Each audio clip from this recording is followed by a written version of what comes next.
welcome back to the Prepared Mind channel. I'm John, I'm the host. I want to thank you guys for supporting me.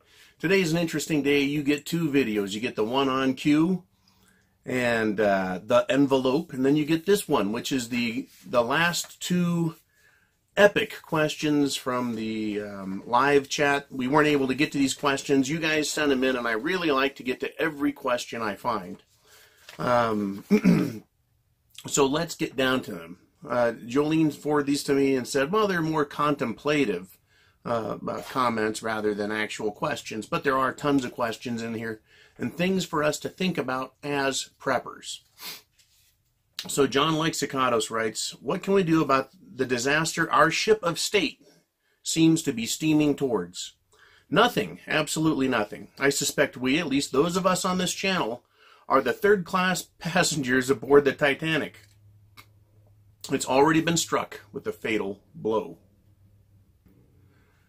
He writes, the only questions are, 1, how fast are we taking on water? 2, who knows when we are going to sink? Who knows we're going to sink? Question 3, or comment 3, who is figuring out how to even get to a weather deck so we can try to execute our plan that we've hopefully worked out already, or are feverishly doing so to survive once we hit the frigid water and simultaneously avoid all the frantic people who are in an absolute state of panic and despair as they realize the dire situation they suddenly find themselves in. 4, do we know anyone aboard whom we can trust and who can be relied upon to team together for our mutual survival and benefit?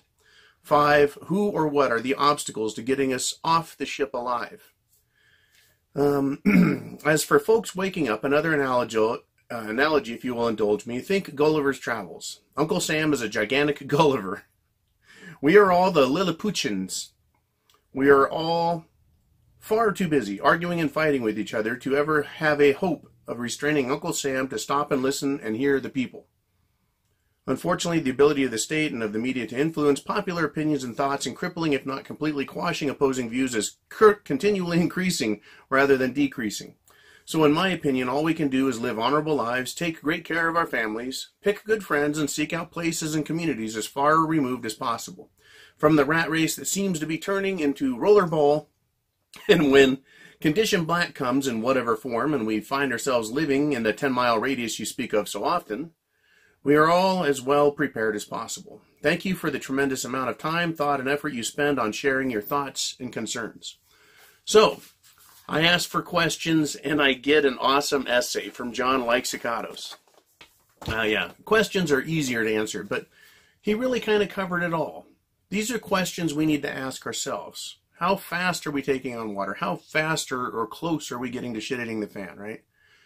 Who knows we're going to sink? Meaning, who else is among us?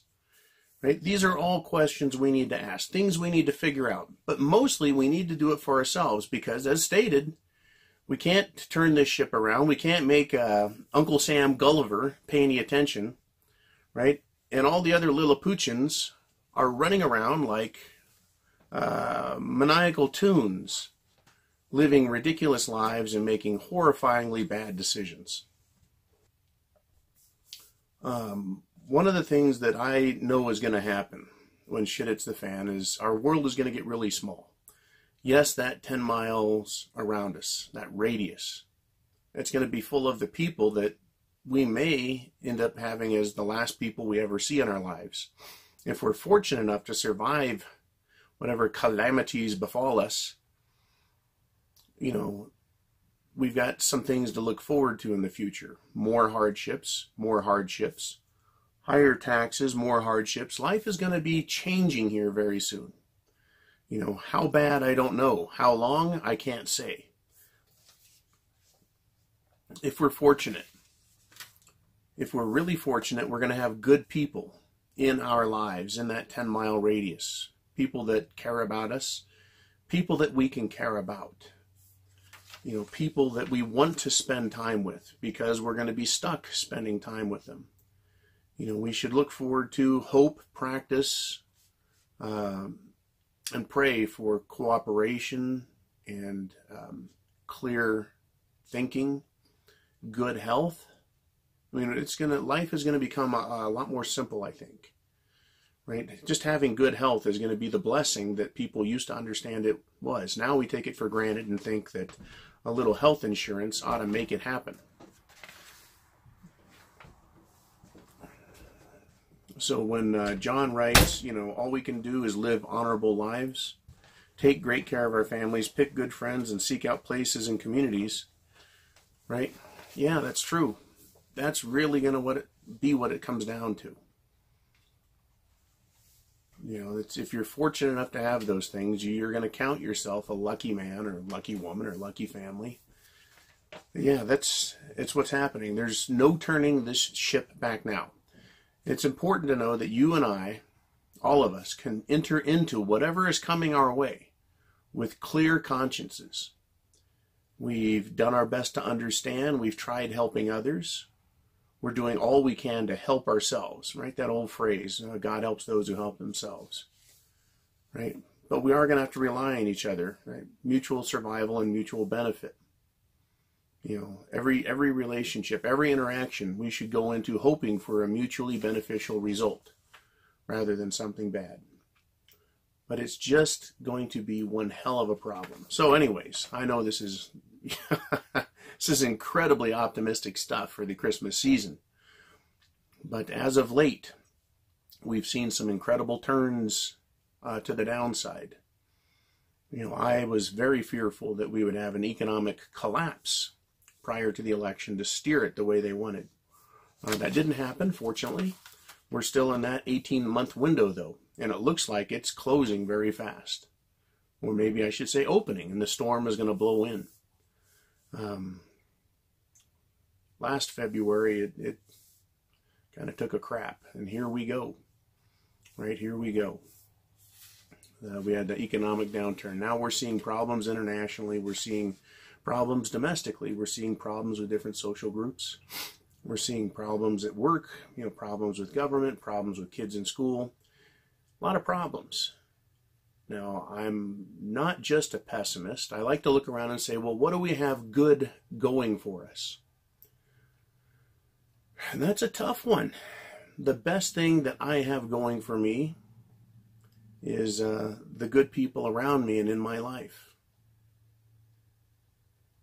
That's basically about it, right? Because everything else looks so dire. So that's what I think really, in addition to food, water, and shelter, and clothing, and medicine, and a means of self-defense, and having a plan, you need to have good people around you. If you're going to have people at all, they need to be good. So do your best to find them, and developing those skills, those people skills, to help everyone cooperate. It's going to be very important because we're all going to be under stress. We're going to be hungry. We're going to be thirsty. It's going to be tough. So being able to get along with each other, right? Why can't we all just get along? I think that was Rodney King, right? And I want to tell you guys, everyone, you're welcome for the tremendous amount of time, effort, and thought that I spend doing this channel. You guys make it possible. And like I said, it definitely helps clear my conscience. I get to help others and others get to help me. Part of that cooperation, part of that mutually beneficial relationship that we have. Preppers are going to be unique among the people that enter into the shit it's the fan. The shit it's the fanosphere. It's going to be mess. Big mess. So, the next contemplative question-filled stuff is from Mr. Coffee. He writes, okay, so shit hits the fan. You survived the hordes, demtards, rhino-hose, the power outage, the UN, the IPF, terrorists, World War III, nuclear fallout, and the very scary vagina hats, etc. Vagina hats meaning the pink-hatted feminists. Basically, you've survived. It's over. Then what? He writes, some take it for granted everything would be wonderful, i.e. everyone decides to get along and work together and try and rebuild what we once had. A post-SHTF plan would be prudent and worth a bit of pondering, wouldn't you think? Indeed. As I've said before, a shit-it's-the-fan light scenario would very quickly snowball into Mad Max. If it lasts more than 3 days or a week, people are going to lose their shit. The country is down 175 to 300 people or more. That's a lot of cleanup. If the grid goes down and it takes 3 to 14 years to fix, then who gets power returned? The 3,000 people in this state or the 50 people in that state? Do you let the assholes that caused the SHTF out of their $1 million bunkers to rule over what's left? Do the 500K to 50 million survivors all move together in a region of the USA for mutual support? Or to fend off an invasion by any country whom decides we're weakened enough to take over? Lots to think about. I appreciate what you're doing.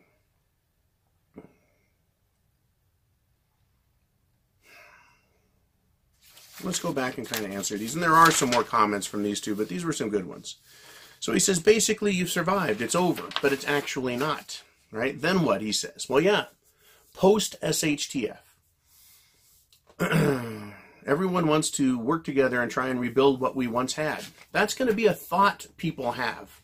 Let's rebuild what we have. But he points out there's a lot of mess. There's a lot of dead people. People have lost their shit.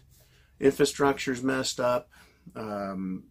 Distribution, supply systems, the logistics for carrying out life as we know it today is going to be interrupted in a very profound way.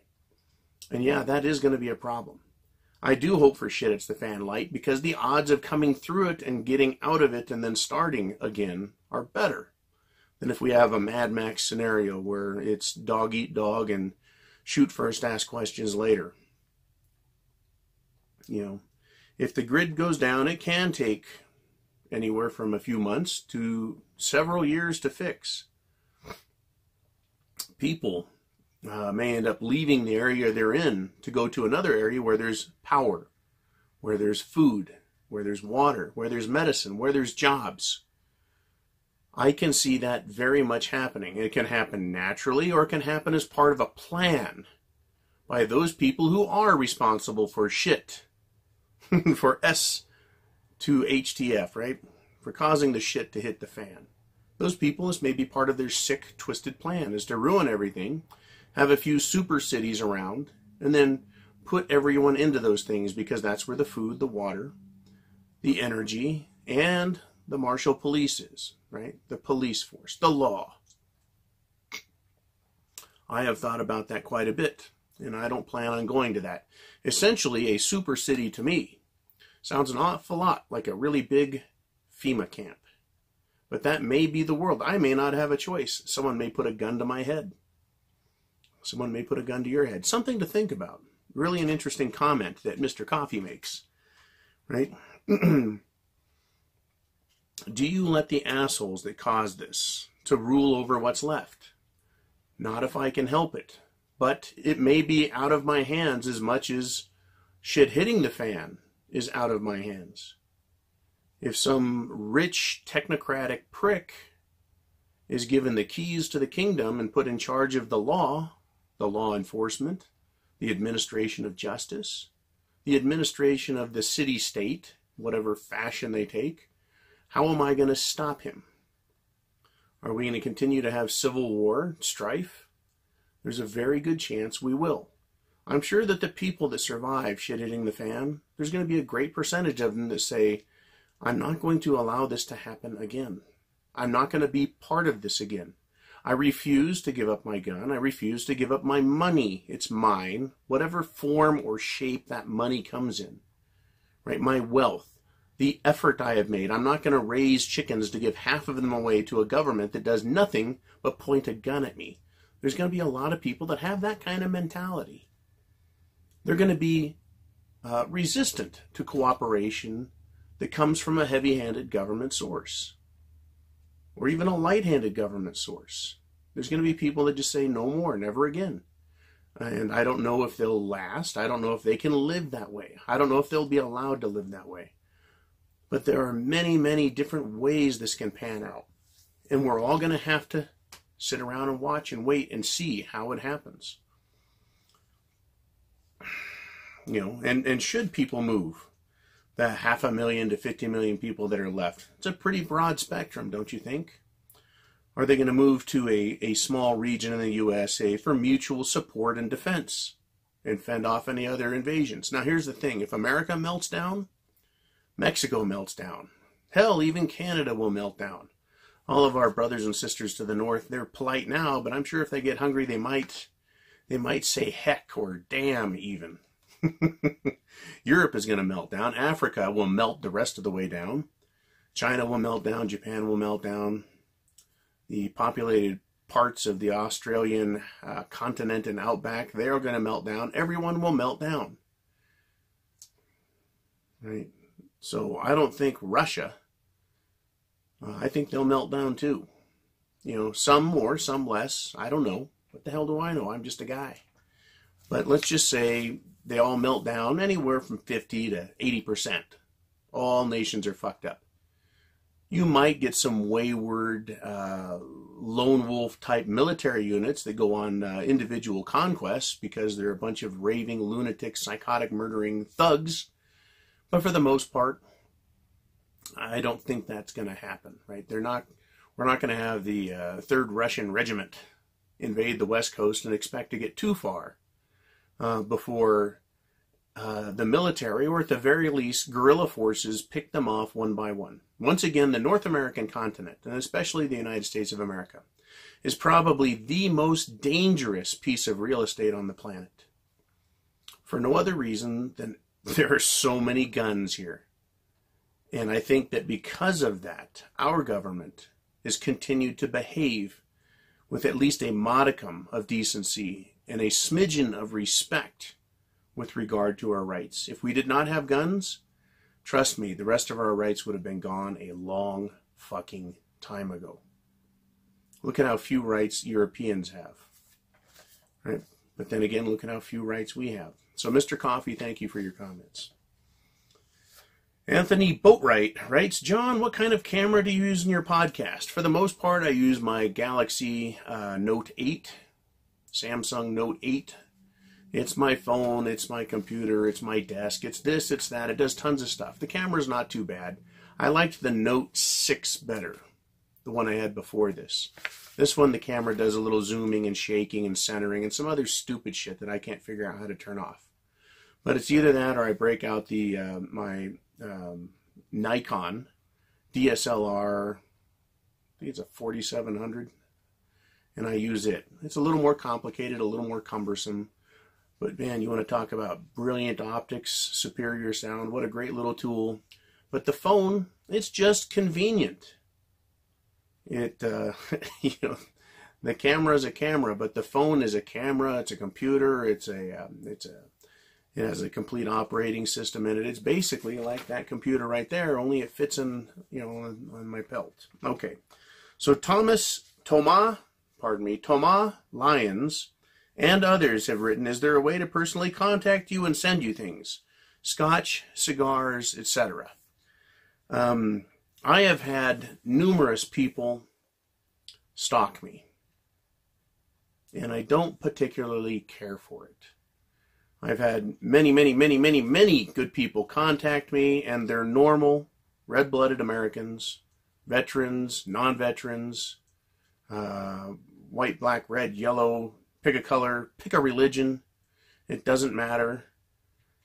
Everyone's contacted me, and I've had a few nut jobs. And I don't like the nut job, so I try not to let people send me things directly. Like, I don't want to put a post office box out there, because I'm afraid a bunch of Antifa pricks would send me fucking mail bombs. But besides that, just knowing the city I'm in presents a bit of a challenge for me. I've had people try and get me fired. I've had people show up at my work. And for the most part, people are good and decent, but it's the lunatics that are a bothersome bunch, and especially the ones that have tried to get me fired. Why would someone do that? Why? If you don't like me, don't listen to me. Move along. So, but here we are on Patreon. You guys sponsor me with $2 a month. You know, some of you do a little more, and it's much appreciated.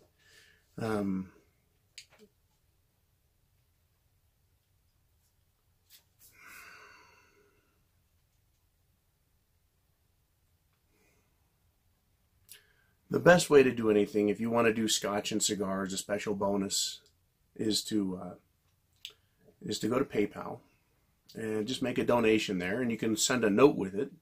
I'll know your name, I'll have your email address, and you can tell me what you want me to buy with it, or you can just make a cash donation and I'll be sure and drink and smoke it to your satisfaction. But I'm so reluctant, right? A few people get through and they do, and they've been good, but it's the crazy ones. Folks, I swear to God, it's the crazy ones. That's why I'm basically not on YouTube every day. Because the people there, they're just too loud. It's like a box full of gremlins that have turned, and they just fucking go nuts. And I just don't want that in my life. I like the quieter tone over here on Patreon, and hopefully we can stay here. Hopefully Patreon doesn't shit can us. But I do appreciate the generosity of everyone. The good nature, the cheer, the good spirit, the well-wishing. I enjoy it all. And I'm very, very grateful and thankful. I wish I had the time to go on tour or to make phone calls and talk with you guys and meet you individually. And people I meet on the street, literally at the supermarket, at my work, at the bar or bars, in town. I have people yell my name from across parking lots. It's really cool. People out there know me, and it's interesting. You know, I wish I had time to meet everyone. That's why I've done some things different this last year.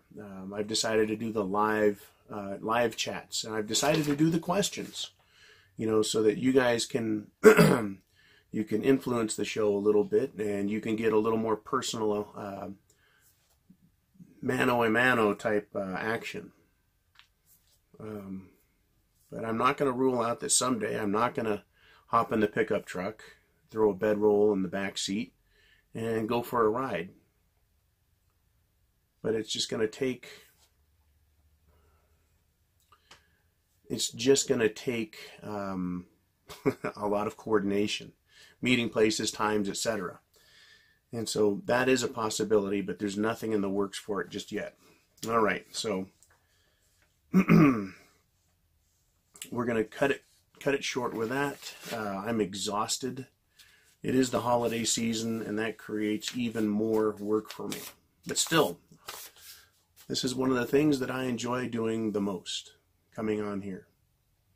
And I appreciate the questions and the effort and the goodwill and cheer and spirit that you guys supply me with. And I'm glad that you guys appreciate all the things I do.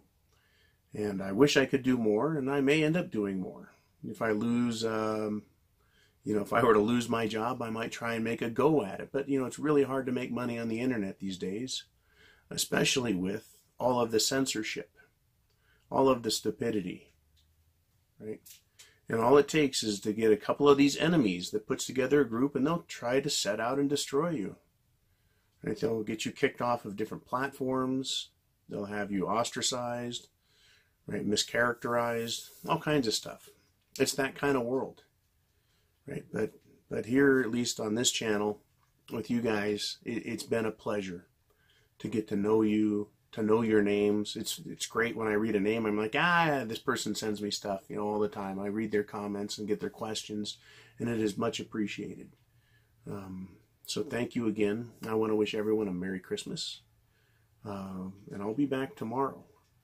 There is some crazy, wacky stuff going on, and Q doesn't get to take any credit for any of it. Not a lick of credit. Who gets credit?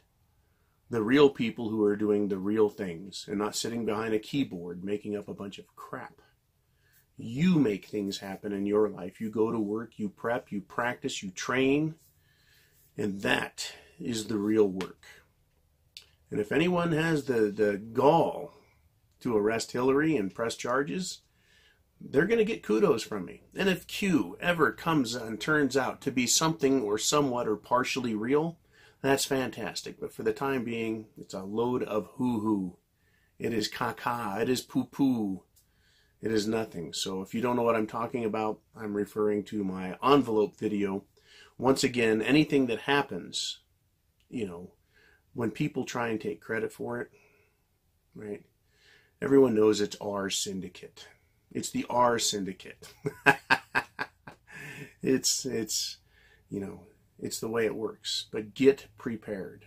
Go to the preparedmind.club if you need any help finding tried, true, reviewed, used products for prepping. That's a great place to go see what the rest of us have seen and try it out.